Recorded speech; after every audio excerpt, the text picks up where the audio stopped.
there are a lot of things that we do in life that are acceptable to us, but not necessarily acceptable to God.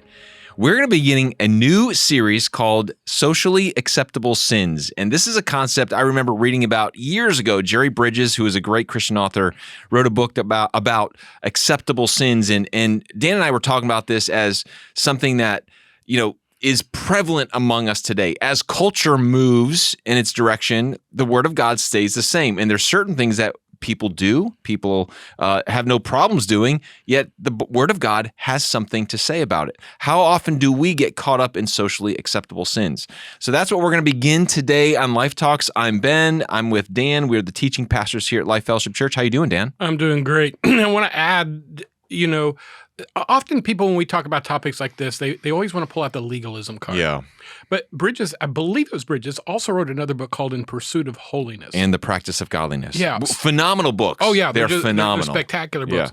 Yeah. And our spirit here is not to play holier than thou got you. Yeah. But it is really the pursuit of holiness. What would Jesus do? Yeah.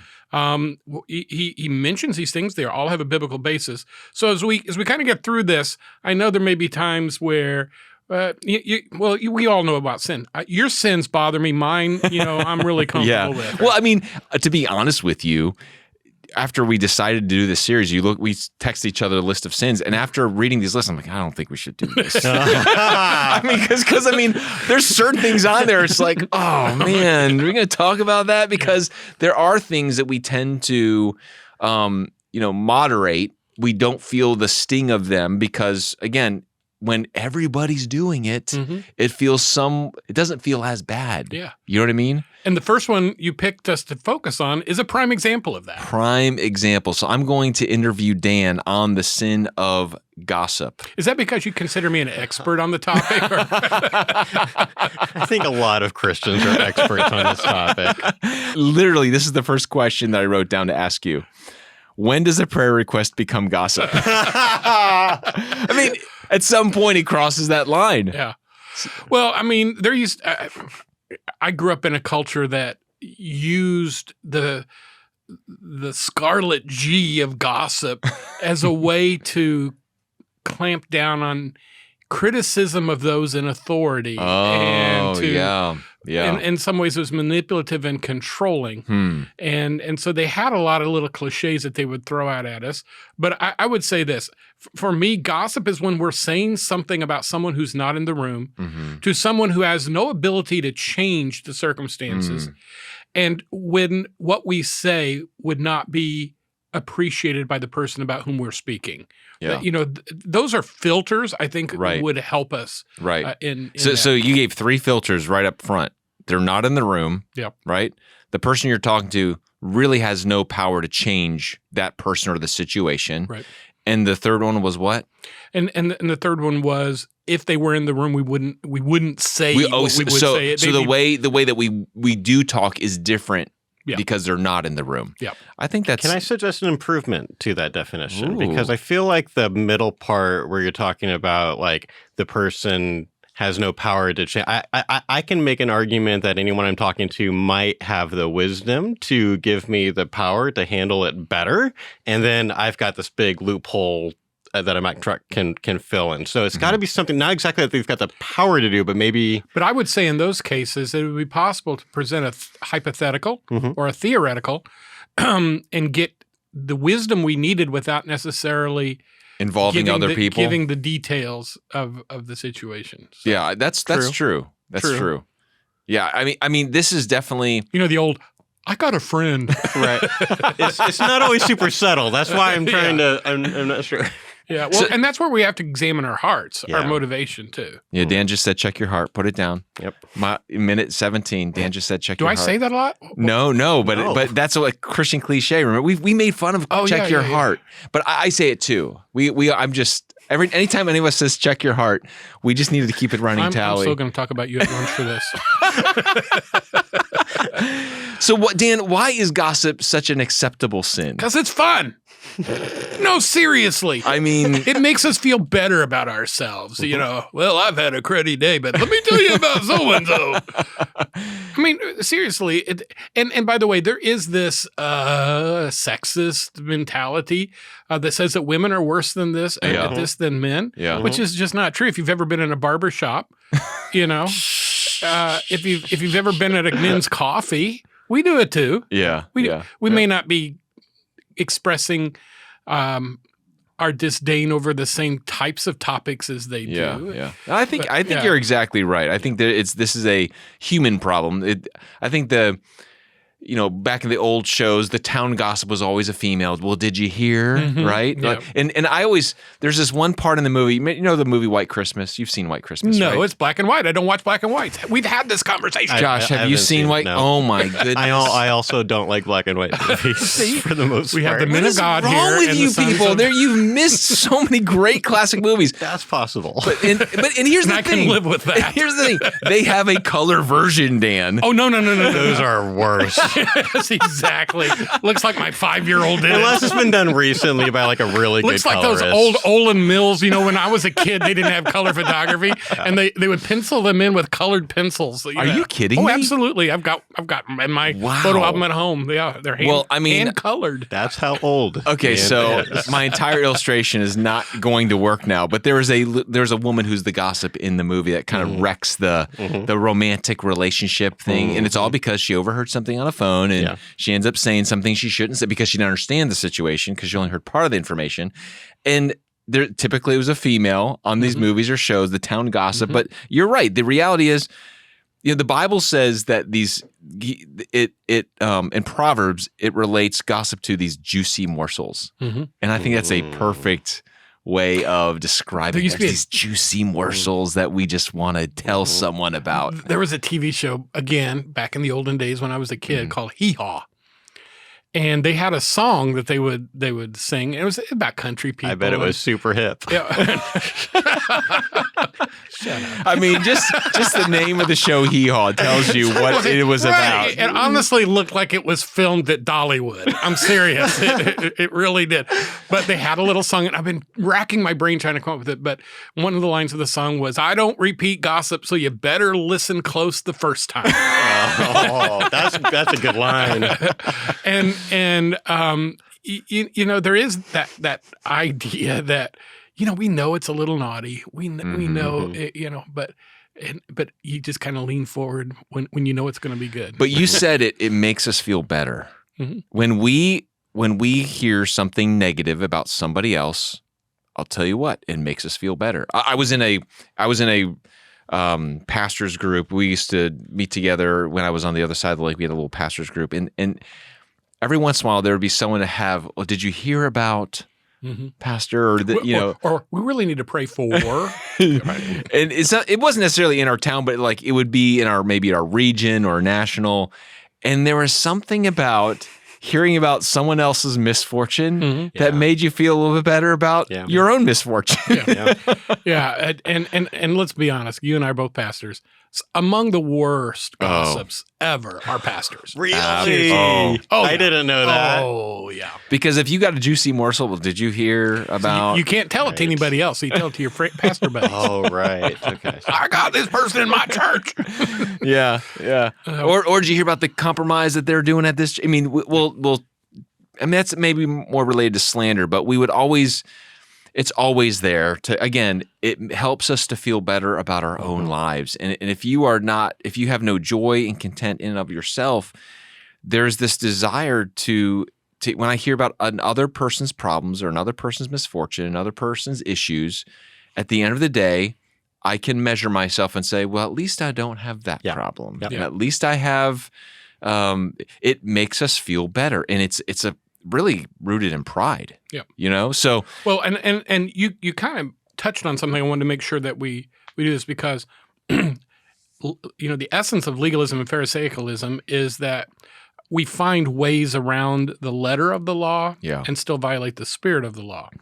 So you may say, well, I don't gossip, but there are other things we do that are kissing cousins. Yeah, tell me what they are. Rumors. when we share rumors.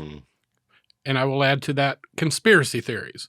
So now you're stepping on toes, man. Well, yeah, and I really want to get there because I really feel like the essence of the gossip industry has changed dramatically from face to face that went to phone call to phone call. Now it is social media account to social media account. Yeah, now it's post to post or video. Now YouTube, video to video. You know, it's viral now. So a lot of these are energized by the internet and so forth. So rumors, backbiting, which is, just speaking negatively about someone behind their back. And it didn't even have to use words. Sometimes there's a roll of the eyes or a blowing out of the breath that allows us to express our disdain effectively.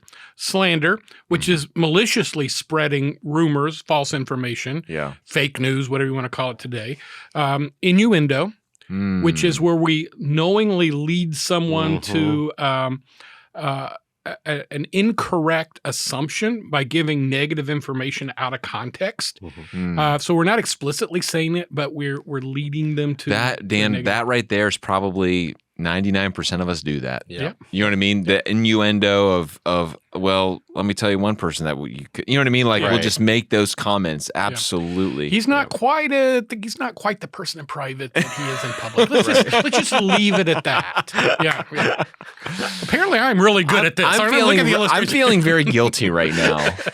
So, then tail bearing. Tail bearing is when it's too hot to hold. So you get a little tidbit and you go, who do I want to tell? So and here's what happens, okay? You tell, I'm not going to give names. I'm just going to tell the situation and people are like, well, who was it? Well, all right. You know what I mean? You know what I mean? So, you got it out of me. So he's a 45-year-old mechanic who lives 2 houses down. I'm going to tell you what his name is. Yeah, he has a freckle between his eyes. So you kind of get around to say, I'm not really gossiping because I'm not giving names. Yeah. But then the story is so salacious that people are like, oh, but you got to tell me who it is. And then you kind of, again, it's the I'm not gonna give innuendo. His name, but give you his initial. Let's just say he loves Dr. Pepsi. I mean, Diet Pepsi. He loves Diet Pepsi. No, I like Dr. Pepsi better. I want that. Diet Pepsi is your doctor. That's what it is. So, and tail bearing also, we used to call them busybodies. They were the person that you knew they always had a pocket full of news about people. Yeah. And they're in every church. And they're in every church. They're in every community. They're in every social circle. They're just information circle. They're gossip hub. Yeah. So a couple more, flat out character assassination. You see this a lot in politics, but it involves attacking someone's character reputation. By exaggerating something, or just simply spreading false news. And politics is just Donald Trump did this the other day with Nikki Haley's husband. Where's her husband? Did you hear about that? Yeah. And it was just like, what was he doing in that moment? He was putting a little seed with the question, and it was Yeah, Donald Trump is an expert at all of these. Let's just be honest about it. Whether you like him or don't like him, the man masters these. That is 10,000 hours on each one of these. So, and then finally, scapegoating, and that involves blaming someone else for problems or mistakes without appropriate attribution or justification. And again, all of these kind of overlap because it often involves spreading misinformation or rumors or whatever. So let's make sure that we cast our net broadly when we say the word gossip, because it is a lack of verbal discipline that can take many forms. Yeah. So, okay, so there's two questions I'm thinking about right now. Do you want to get into what happens to a church that doesn't stop these is one question. And the other question is, what do we do? Like, how do we address? And I know we only have a few minutes left, but I've got another one on that. We might have to do a part 2. So what happens to a church or to a relationships or to families that don't keep this in check? Yeah, at workplaces. I mean, you name it, whatever group you're a part of, gossip will absolutely undermine it, because fundamentally, for any human relationship to be successful, it has to involve trust. Yes. And trust is not only, the Bible talks about the fact that there are times when a good friend covers another person's, and it's not saying you don't deal with the sin or it's whatever, but you don't broadcast it. There are times when things happen, mistakes are made, reconciliation occurs, and the story needs to end right there. Yep. But instead, we take it through gossip and innuendo and rumor and so forth, and we say, yeah, we really had a close call or whatever we do, but we relive it and then we spread it. Yeah. And, I used to always say this to my married kids, I always be careful about, coming home to mom and dad and you've had a fight with your spouse and so forth. One of the worst things and so you you puke, you need somebody to talk to, you puke about them or whatever. Then you run back home and you make up. But the in-laws don't make up. They carry that. Yeah. They just and so there's never really, often it's said in confidence, so you don't ever even get to go resolve it. Yeah. So you all are back to honeymooning and the slow burn is occurring down the street. No, so we have to be really, really conscious of the fact that when we undermine somebody's confidence in somebody else, we're violating a trust. Yeah. And I had this thought.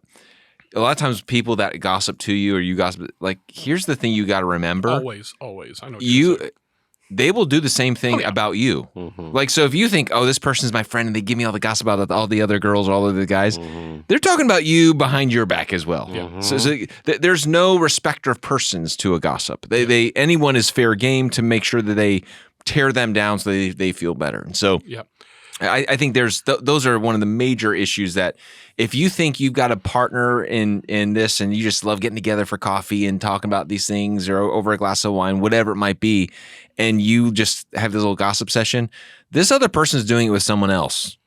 And you are the object, and so if you think that you're above it, no. You're telling on yourself. You're telling on yourself. Absolutely. You also just said something that I think is really important. We have to watch out for our vulnerable moments when we might do that. And you just said over a glass of wine. Oh, you and I both know that just a little bit of alcohol will lubricate the lips.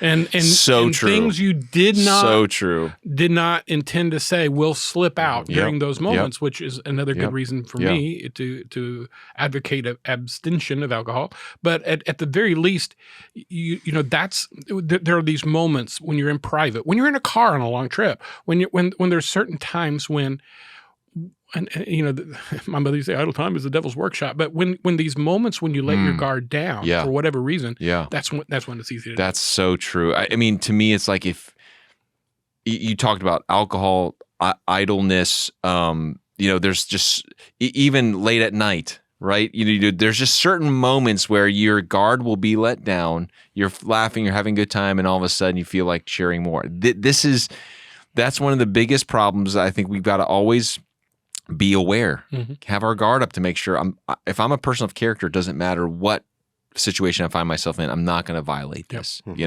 Here's something I want to add to it as well, and this is very convicting for me. So I'm confessing my sins here publicly, but I think you would call me at best a skeptic on a lot of things. Would you say that's an accurate? I think that's a very fair. You need to see proof. When you're kind to me, you're calling me a skeptic. When you're being unkind, what would you call me? I mean, a cynic. Oh, cynic. Yeah. So it's not a big journey from skeptic to cynic. True. Okay. It's your attitude, really. Yeah, it really is. Skeptic plus age equals cynic. Oh, that hurts so bad. Yeah. No, I'm defending you. No. You've seen all these times when you were right. That's it. We're terrible. That's it. You got it. Of course, you're cynical. Yeah, but it's still not an excuse because how we process information and attitude is a matter of personal accountability. Yeah. And everybody who knows me well knows I play up the curmudgeon. I play up that. I don't know why. It's fun for you. I don't know why. It's stupid. It's fun because to play people then into. honestly think I am genuinely that way. But here's somebody said this to me years ago, and I had sat down with them, and some people had gossiped about this guy to me, and he was a pastor. He'd grown up in my church, and he finally looked at me and he goes, "Dan, how long have you known me?" And I said, "Oh, I don't know, 15 years." And he goes, 15 years. He said, let me ask you, how long must you know me before I get the benefit of the doubt with you? Oh, man. Man, he could have stabbed me in the heart with an unsharpened pencil. That is so and it wouldn't have hurt as much. good. Yeah. Yeah. And I just immediately apologized, and it is forever stuck in my mind. You know, rather than to lean into, well, I bet that's true. It ought to be, no, I know this person. Yeah. I know their character. I know their heart. Yeah. So this information you're giving me does not align with the person I know. Right. And if somebody said these things about me, I hope somebody would stand up and advocate for my character. Yeah, absolutely. And that helps blunt criticism, which is, I think, one of the things you're asking. What do we do? What do we do? Well, I think the first thing we have to do is hold ourselves accountable. You know, the Bible is very, very clear. Proverbs 16:28 is a perverse person stirs up conflict. A gossip separates close friends. You know, Proverbs 18:8, the words of a gossip are like choice morsels. We talked about this earlier. They go down to the inmost parts. So over and over again, the scripture in the Proverbs, but even in the New Testament, Ephesians and 1 Timothy, it speaks of unwholesome talk. It says, don't get into the habit of being idle in your speech. So this is a biblical principle. And as such, part of our sanctification needs to be holding ourselves accountable for what crosses our lips. Yeah. Anything else? The one that I appreciate and the one that I've tried to do is when somebody starts to gossip, particularly about someone, like if somebody were to gossip to me about you, and I don't have that happen very often because everybody knows, you know, this is how I operate plus how tight we are. But I would be, hey, hang on just a minute. I need you to stop right there. Because I think what you're about to say is super important. I want to call Ben right quick. Let's get him on speakerphone. And I have done this, not about you, but for other people. And let me just tell you, the backtracking. Oh my goodness! Don't be standing behind him because you're gonna get run over. It immediately dries it up. You get a reputation for doing that. People will stop coming to you for gossip. Yeah, I mean, I remember my wife. She always had a rule: no husband bashing, no gossiping in any of her Bible studies. And one time, some woman got a little, said some things, and she confronted her after the thing was done. She was just like, "Listen." She didn't do it in the moment, but she just felt like, hey, I need to talk to this person. She talked to this person. She got all mad. She left our church. But it was just like, if you're going to stop gossip, you got to nip it in the bud when you see it. Nip it in the bud. Nip it in the bud. And there were several great Andy Griffin, is it Griffin or Griffith? Griffith. I always do that wrong. Andy Griffith episodes on gossip. Oh, yeah. Yeah. And in the chaos that ensues. The other thing I would just add to what you just said is be very careful when tragedy strikes. Whether it's a divorce, whether it's a pastor, there's something happens in the life of a pastor or a famous person, man, I'll tell you what, that is like gossips flock to that like moths to a flame. And when there is a tragedy or when there's hardship or when there's personal issues, man, those people just flock to it and they want to have conversations and how are you really doing? And they're not trying to help you. On you. They really just want info to share with others. So you got to you got to learn how to be protected sometimes. Well, and that goes to the golden rule. And the golden rule is, seriously, if this were my child or if this were my marriage or if this were my mistake, if I wouldn't want people talking to me about it, why am I talking about it? That's right. That's good. A quick observation and a question. It seems like based on your discussion, we should all be taking from this that we are more likely to do this than we think, because I have heard you guys name so many opportunities where this happens a lot. And it's like all the opportunities when we're around each other, if we're in a long car ride, if we're in a Bible study, if we're like if pastors talking to you, it's like basically anytime you're around someone, there's this opportunity thing, tragedy, like watch out for all of those because it seems like we're basically prone whenever we're just hanging out. Here's my question. When is it appropriate to talk behind someone's back? I imagine you at least think it's okay to talk to your spouse about basically anything. So what are the exceptions? I mean, I think you got to go back to the biblical model of confronting that person first. And if that does not resolve itself, you have to talk to people who have authority to help the situation. That's a great point. So to me, I think don't talk about the problem about the person until you talk to the person about the problem. That to me is number one. But yeah, there are people, when that huge podcast that came out about the rise and fall of Mars Hill, like there was a lot of things that went on there that you're like, someone needed to confront this person that was in authority, that was abusing his power, right? And when things were not getting done with certain people, then you have to keep broadening the circle to say, there's something wrong here, right? So issues of abuse, issues of neglect, issues where it's like sin is happening and we need to deal with it. Yeah. And the people that have the power and authority that don't do anything, then you have the responsibility to expand the circle to make sure that justice is done. Right. That's what I would say. Yeah, and there needs to be firsthand knowledge on that's good. And not in every case, but in the vast majority of cases. Yeah. And we need to be super careful. Again, in a culture today that loves to cancel and loves to accuse, and which we've, to some extent, changed the rules. You're not innocent until proven guilty in a lot, and particularly socially anymore. Yeah. So we need, again, if we're thinking, what would I want to happen to me if the roles were reversed? We need to be very, very mindful of that. Yeah, that's good. Well, listen, I'm sure we could talk a lot more, but gossip, I think the big takeaway is it's everywhere. It is tempting to do in all times. It's so enjoyable, but you've got to have the discipline in the heart and the honor and the honesty to say, I'm not going to let this destroy other people. I'm not going to let it destroy me. This is why it's socially acceptable, but it's wrong. It's something God always speaks against. So anyways, I hope that you will take this sin seriously in your own life and that moving forward that you will live a gossip-free life. Thanks so much for taking the time to listen to us on Life Talks. Again, if you have any questions or ideas for a podcast, maybe another unacceptable sin we don't get to that you're hearing, shoot us an email at lifetalks@lifecharlotte.com. We'd love to hear from you. But until next time, thanks again for joining us on Life Talks.